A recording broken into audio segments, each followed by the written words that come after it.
우리는 신앙생활을 가끔씩 할 때가 있어요.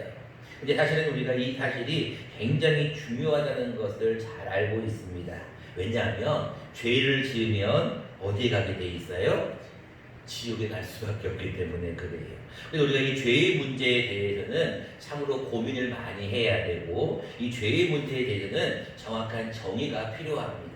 그래서 오늘부터는 다음 주는 맥주감사 주일이고 7월 둘째 주까지 제2원리에 대한 말씀을 좀 나누려고 합니다. 자, 여러분들 그거 하기 전에 먼저 여러분 제1원리가 뭐였는지 혹시 기억이 나시나 모르겠어요? 조금 우리가 띄엄띄엄 말씀을 나누어서 여러분들이 한 3번에 걸쳐서 말씀을 나누었는데 잊어버리신 분들이 가끔 있으실 것 같아서 제가 먼저 PPT를 한번 준비했습니다. 여러분 자막을 한번 보시고 한 번 더 우리 같이 한번 제1원리, 복음에 대한 원리입니다. 제1원리 같이 한번 읽어보겠습니다. 시작. 하나님은 당신을 사랑하시며 당신을 위한 놀라운 계획을 가지고 계십니다. 아멘. 자, 여러분 지난주에 제가 말씀을 드렸는데 하나님은 여러분들을 뭐 하신다고요? 사랑하신다. 얼마만큼 사랑하셨어요? 자기의 아들을 주시기까지. 여러분들 요한복음 3장 16절 말씀을 다 외우고 있잖아요. 하나님이 세상을 이처럼 사랑하사 누구를 주셨다고요? 독생자를 주셨어요. 하나뿐인 아들을 주셨어요. 이는 그를 믿는 자마다 뭐하지 않고요? 멸망하지 않고 영생을 얻게 합니다. 이게 하나님의 사랑이에요. 그런데 하나님의 계획이 무엇이었어요? 하나님의 사랑을 받은 우리가 이제 뭐를 해야 돼요? 여러분 주위에 있는 사람들도 사랑하셔야 돼요. 어떻게 한 주간 동안 주위에 계신 분들 사랑하며 사셨나 모르겠습니다. 하나님의 계획은 여러분들이 하나님의 사랑을 받았으면 그 사랑을 가지고 주위에 있는 많은 사람들을 사랑하며 살라라고 말씀하는 게 하나님의 계획이었어요. 자, 이게 제 첫 번째 원리였습니다. 자, 두 번째 원리는 오늘부터 이제 말씀을 나눌 것인데 여러분 처음이기 때문에 우리가 한번 앞에 자막을 보시고 한 번 더 제2원리를 한번 읽어보고 말씀을 받도록 하겠습니다. 제2원리입니다. 시작. 모든 사람이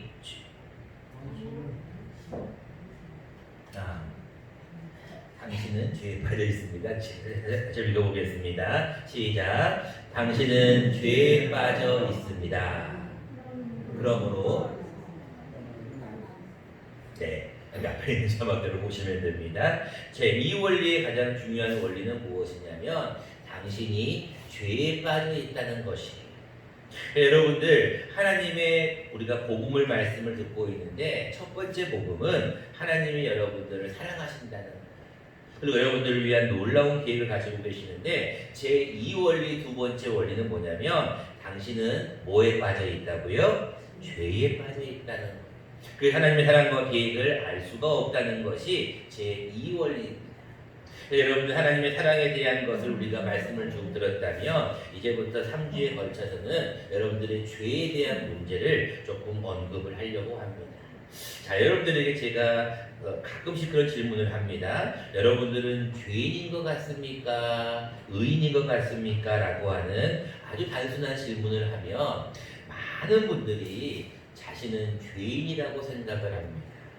이 부분은 제가 처음에 와서 여러분들에게 말씀을 한번 드렸던 부분인데 다시 한번 여러분들에게 한번 더 여쭤보겠습니다. 여러분들은 본인이 생각할 때 내가 죄인인 것 같습니까? 아니면 의인인 것 같습니까? 라고 질문을 하면 여러분들은 나는 죄인인 것 같습니다 라고 생각하시는 분도 있고 아닙니다, 의인이라고 생각합니다 라는 분도 있을 수 있습니다. 자, 우리가 오늘 이 말씀을 중심으로 나는 죄인인가 아니면 의로운 자가 되었는가를 함께 말씀을 드리려고 합니다. 본문은 20절 말씀에 우리에게 대한 분명한 율법의 정의를 주고 있습니다. 20절 말씀입니다. 그러므로 율법의 행위로 그의 앞에 의롭다 하심을 육체가 없나니 율법으로는 죄를 깨달음이라 라고 기록하고 있어요. 다시 말하면 여러분들 모두는 하나님 앞에서 의롭다 하심을 얻을 육체가 있다 없다? 없다는 거예요. 다시 말하면 우리 모두는 다 뭐라는 거예요? 하나님 앞에서 죄를 짓고 있는 죄인이라는 거예요. 그래서 그 죄를 누가 깨닫게 해주시느냐? 율법이 깨닫게 해주신다는 거예요. 율법으로는 너는 죄인이야 라고 20절 말씀에 분명히 기록하고 있어요. 똑같은 말씀이 19절 말씀에도 한 번 더 나오고 있는데 맨 후반절에 이런 말씀이 있어요. 이는 모든 입을 막고 온 세상으로 하나님의 심판 아래에 있게 하라. 이 심판이라는 게 무슨 말이에요? 여러분들 정죄라고 밑에 나와 있잖아요. 여러분들 무슨 얘기냐면 모든 사람들은 죄를 지었고 죄를 짓는 사람들은 하나님의 심판을 받는다는 거예요. 여러분들이 죄를 지었기 때문에 하나님의 심판을 받는 거고 죄를 지었기 때문에 정죄함을 받는다는 거예요. 그래서 여러분들은 사실 다 죄인이에요. 우리 다 죄인임을 고백할 수밖에 없는 늘 죄를 짓고 살아가지요. 오늘 방금 23절 말씀도 읽었듯이 모든 사람이 죄를 범하였다라고 기록하고 있어요. 우리 모두는 지금까지 죄를 짓고 죄를 가운데 행할 수밖에 없는 삶을 살았다는 것을 율법은 말씀하고 있고 역시 우리는 그렇게 알고 있어요. 여러분들이 즐겨 부르시는 찬송 305장에도 뭐라고 얘기하고 있어요? 나 같은 죄인 살리시. 여러분들 늘 볼 때 나는 나 같은 죄인이 나 같은 죄인이라는 얘기를 늘 우리는 믿음의 사람들은 하고 있어요. 그런데 오늘 본문 말씀에 아주 놀라운 사실이 한 가지가 기록되고 있어요. 그것은 21절 말씀부터 기록이 되어 있는데 뭐라고 말씀하고 있냐면 이제는 율법 외에 율법으로는 죄를 깨닫게 하고 너는 죄인이야 라고 얘기를 하는데 하나님의 심판을 받고 정죄를 받는 율법인데 이제는 율법 외에 하나의 다른 의가 나타났다라고 기록하고 있어요. 그게 무엇이냐? 21절에 율법 외에 하나님의 한 의가 나타났는데 이것은 율법으로부터 증거를 받은 것인데 그것이 무엇이냐? 곧 22절에 나옵니다. 예수 그리스도를 믿음으로 말미암아 모든 믿는 자에게 미치는 하나님의 의다. 자, 새로운 하나의 어떤 하나님의 의가 나타났는데 율법으로는 우리 모두가 다 죄인이야. 너는 죄를 지었어. 죄 가운데 있을 수밖에 없어. 그런데 율법 외에 하나님의 한 의가 탁 나타났어요.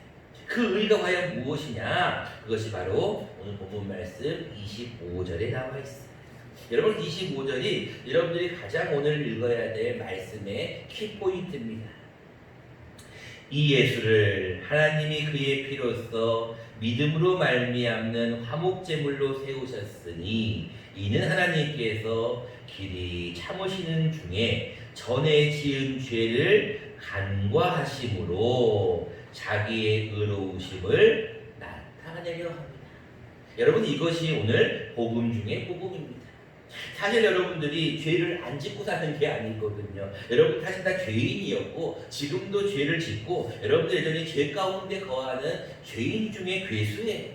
그럼에도 불구하고 성경은 우리에게 아니다 하나님의 의가 하나가 나타났는데 그 의가 무엇이냐? 바로 예수 그리스도를 우리에게 화목제물로 주셨다. 그래서 우리가 그의 피를 믿기만 하면 우리는 죄가 사해진다는 거예요. 그 말씀을 여러분들 25절에 가장 중요한 단어가 무슨 단어냐면 하나님이 우리 죄를 여러분들이 전에 지은 죄를 뭐 하셨다고요? 간과하셨다. 여러분 간과라는 말이 무슨 말인지 아시잖아요. 간과가 뭐예요? 하나님께서 가볍게 여기셨다는, 하나님 그걸 넘겨버리셨다는 거예요. 하나님이 그거를 아무 문제 없다고 통과시켜버렸다는 거예요. 여러분들이 죄를 안 지을 수 없는 죄인인데 그럼에도 불구하고 하나님은 여러분들을 향하여 오래 참으셨어요. 오래 참으신다는 거예요. 그리고 나서 참으신 다음에 여러분들이 전에 지었던 죄를 뭐 하셨다고요? 간과하셨어요. 넘겨버리셨다는 거예요. 아무렇지도 않게 넘겨버리셨기 때문에 이제 우리에게 하나님의 의를 나타내셨는데 그 의가 26절에 보니까 곧 이때에 자기의 의로움을 나타내시는데 그 의로움이 뭐냐면 자기도 의로우신 하나님의 의죠. 또한 예수 믿는 자를 뭐하다 하려 하심이라고요? 의롭다 하려 하십니다. 자, 이제 여러분들의 결론이 나왔어요. 여러분들은 죄인이었어요. 여러분들은 모든 사람이 죄를 지었어요. 여러분들은 다 율법으로 말미암아 죄에 대한 판단을 받을 수밖에 없는 자였어요. 그런데 이제 하나님의 의가 나타나서 하나님께서 그의 피, 아들 예수의 피를 믿으면 여러분들의 모든 죄가 의롭게 된다는 것을 오늘 말씀하고 있어요. 여러분들 이것이 얼마나 감사하다는 거예요. 여러분 성경에 죄를 지면 뭐라고 말씀하고 있어요? 죄의 삭은 무엇이다? 네, 한 분밖에 모르시는 것 같아요. 다시 한번 자막을 준비했습니다. 앞에 자막을 보시면서 죄를 지면 어떠한 상태가 되는지 한번 읽어보겠습니다. 시작. 죄의 삭은 사망이, 하나님의 은사는 그리스도 예수 우리 주 안에 있는 영생이니라. 자, 여러분 죄의 삭은 뭐라고 나와 있어요? 사망. 죄를 지으면요 여러분 다 죽어야 돼요. 여러분 여기 사망이라는 것은 육체적인 죽음만을 의미하는 게 아니에요. 영적으로 하나님으로부터 떠나 있는 상태를 의미하는 거예요. 그러니까 여러분들이 죄를 짓게 되면 하나님으로부터 떠나게 돼요. 죄를 짓는 사람은 하나님 앞에 가까이 나아갈 수가 없어요. 왜? 죄를 지으면 두렵거든요. 죄를 지으면 무섭거든요. 무서우면 피하게 되어 있거든요. 그래서 하나님 앞에 감히 나아갈 수가 없었어요. 그럼에도 불구하고 죄를 짓는 사람이 감히 하나님 앞에 나아갈 수 있는 근거가 무엇인가? 바로 다른 데 있는 것이 아니라 예수 그리스도의 피를 믿음으로써 가능하다는 거예요. 25절 말씀, 이 예수를 하나님이 그의 피로써 믿음으로 말미암아 화목제물을 주셨다라고 기록하고 있어요. 여러분들 모두는 예수 그리스도를 꼭 믿음으로, 그의 피를 믿음으로 다 의롭게 되시기를 간절히 축원합니다. 그런 의미에서 오늘은 사람이 의롭게 되려면 어떻게 하면 좋은지 두 가지 말씀을 함께 나누려고 합니다. 죄인이었던 우리가 이제 의롭게 되기 위해서 어떻게 우리가 해야 할 것인가? 첫 번째입니다. 방금 여러분들이 말씀을 읽었다시피 여러분들은 믿음으로 여러분들은 의롭게 됩니다. 많은 분들이 그런 질문을 합니다. 아, 그런가요? 우리가 믿음으로 구원을 받나요? 그러면 우리가 믿는다는 게 도대체 무엇인가요? 라고 얘기를 합니다. 여러분, 믿음이 과연 무엇인가? 우리가 믿음으로 구원을 받는다라고 얘기하고 있어요. 본문 27절을 다시 한번 보겠습니다. 그런즉 자랑할 때가 어디냐? 있을 수가 없느니라. 무슨 법으로냐? 행위로냐? 아니라 오직 무엇이라고요? 믿음의 법이다. 여러분들이 구원을 받고 의롭게 되는 것은 무엇으로 가능하다고요? 믿음으로 된다는 거예요. 28절도 똑같은 말씀을 하고 있습니다. 그러므로 사람이 의롭다 하심을 얻은 것은 율법의 행위에 있지 않고 무엇으로 되는 줄? 믿음으로 되는 줄 우리가 인정한다. 자, 여러분에게 대해서 질문합니다. 여러분들은 죄인입니까? 의인입니까? 라고 질문을 하면 우리가 처음에 인사했듯이 우리는 다 죄인이었어요. 그런데 이제는 여러분들이 뭐가 된 것이에요? 의롭게 된 거예요. 여러분들은 뭐가 되었어요? 의인이 되었다는 거예요. 근데 그 근거가 무엇이냐라고 물어보면 여러분들은 예수 그리스도의 피를, 예수 그리스도를 무엇으로? 믿음으로 의롭게 된다는 거예요. 에베소서 2장 8절에 이렇게 말씀하고 있습니다. 너희가 그 은혜를 인하여 믿음으로 말미암아 구원을 얻었나니 이것이 너희의 행위로서가 아니라 하나님의 무엇이다? 선물이라고 기록하고 있어요. 여러분들이 하나님 앞에 나아갈 수 있는 것은 여러분들이 믿음인데 이 믿음이라는 것은 하나님이 여러분들에게 주신 선물이라는 거예요. 여러분 지금 여러분 뉴스를 통해서 보셨지만 무슨 어느 교회 또 뭐 어느 교회에 지금 계속해서 교회에 대한 어떤 감염자 확실히 이게 계속 지금 퍼지고 있어요. 그래서 교회에 대한 어떤 뭐 그런 강도 깊은 어떤 뭐 조사에 대한 얘기도 있는데 여러분들이 오늘 이 자리에 나온 것은 어떤 믿음이 있어요? 우리도 물론 조심해야 될 부분도 있지만 하나님이 우리를 도우실 것이라는, 하나님이 우리와 함께 하실 것이라는 믿음이 있기 때문에 이 자리에 나와 계시잖아요. 좀 더 정확하게 좀 더 세부적으로 말씀드려 볼까요? 여러분들이 지금 의자에 앉아 계시는데 여러분들은 의자에 앉으실 때 무슨 생각을 하고 앉으십니까? 많은 사람들은 아무 생각 없이 그냥 의자에 앉아요. 그 이유가 뭐예요? 의자는 어떤 일이 있어도 무너지지 않는다라고 하는 뭐가 있어요? 믿음이 있잖아요. 여러분 교회에 오는 게 무엇이에요? 하나님을 믿는다는 게 과연 무엇이에요? 내가 믿는다는 게 있거든요. 내가 뭘 믿어요? 히브리서 11장은 이렇게 말씀하고 있지 않습니까? 하나님께 나아가는 자는 반드시 그가 계신 것. 여러분들이 이 자리에 하나님이 계심을 믿습니까? 하나님이 이 자리에 계셔요. 반드시 그가 계신 것과 그가 자기를 찾는 자들에게 자기 앞에 나아가는 자에게 뭐하는 자이심을 상 주시는 자이심을 우리가 믿어야 합니다. 하나님 앞에 여러분들이 나아갈 때는요, 항상 어떻게 나아가야 되냐면, 내가 하나님의 자녀입니다. 나는 하나님 앞에 나아가는 믿음이 있습니다. 이 믿음이 있으면 하나님이 우리를 복을 주시는 분이시라는 걸 우리가 믿어야 한다는 거예요. 그래서 여러분 하나님 앞에 나는 의인입니다라고 얘기하는 근거를 말하세요 하면 나는 믿음이 있어. 나는 믿음의 사람입니다. 이것을 여러분들이 꼭 고백할 수 있는 저와 여러분 되시길 바랍니다. 두 번째입니다.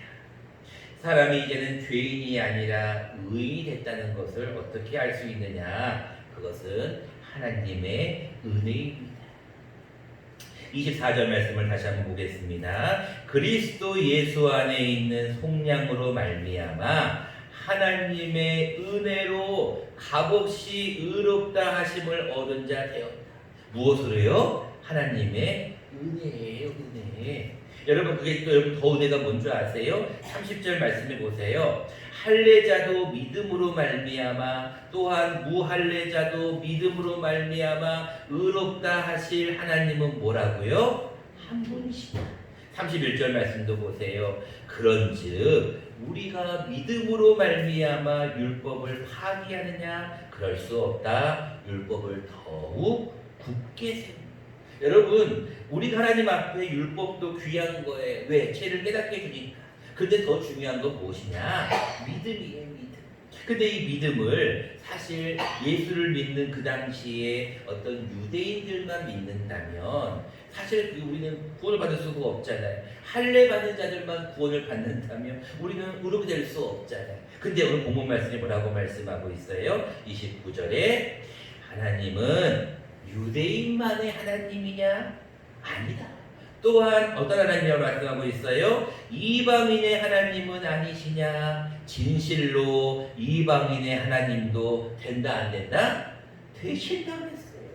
여러분들이 만약에 이방인의 하나님이 안 되시면 여러분 구원받을 수가 없어요. 여러분들은 다 죄를 지었기 때문에요. 우상 숭배를 하였기 때문에요. 부처님을 숭배하였기 때문에요. 유교 사상을 숭배하였기 때문에 여러분들은 다 지옥 갈 수밖에 없어요.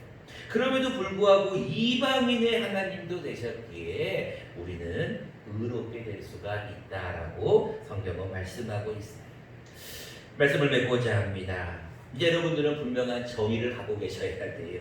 나는 죄인인가 아니면 의인인가에 대한 분명한 정의를 말씀하실 때 여러분 한 가지를 꼭 기억하셔야 됩니다.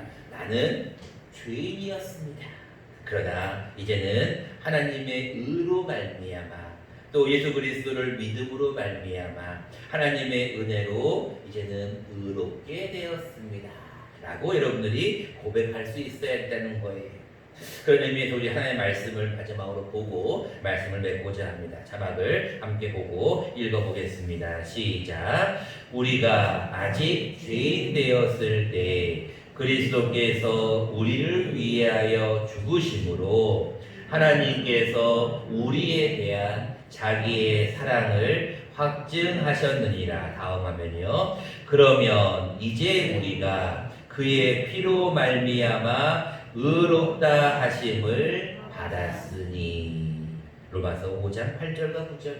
여러분들은 옛날에 죄인이었어요. 그런데 오늘 5장 9절 말씀에 이제 우리가 무엇으로 말미암아? 그의 피로 말미암아 뭐가 됐다고요? 의롭다 하심을 얻은. 여러분들이 이제는 누가 뭐라고 해도 당신은 죄인입니까? 네, 저는 죄인이었습니다. 그러나 그의 피를 믿음으로 나는 의롭게 되었어. 옛날에 여러분들 계속제일 레위기 16장을 보시면 두 마리의 염소를 준비하지 않습니까? 한 마리는 피를 죽여가지고 피를 지성소에 있는 속죄소에 쫙 뿌렸어요. 근데 또 한 마리는 어떻게 했어요? 아사살이라고 해가지고요 염소 머리에 안수를 하고요 그 염소를 광야로 내보냅니다. 그 광야로 내보내는 그 염소는 어떻게 됩니까? 사실은 낭떠러지로 떨어뜨려 죽여야 돼요. 여러분 죽어야 돼. 죽는 자가 있어야만 죄가 사해지는 거예요. 피 흘림이 없은즉 죄 사함도 없는 거예요. 예수 그리스도의 피가 있었기에 우리는 의롭게 된 거예요. 여러분들 이제는 누가 뭐라고 해도 여러분들 예수 그리스도의 피를 믿는다면 당신은 죄인입니까? 네, 저는 죄인이었습니다. 그러나 이제는 아직도 죄인입니까? 아니요. 이제는 예수 그리스도의 피를 믿음으로 의롭게 되었습니다. 이 고백을 꼭 할 수 있는 저와 여러분 되시기를 간절히 축원합니다.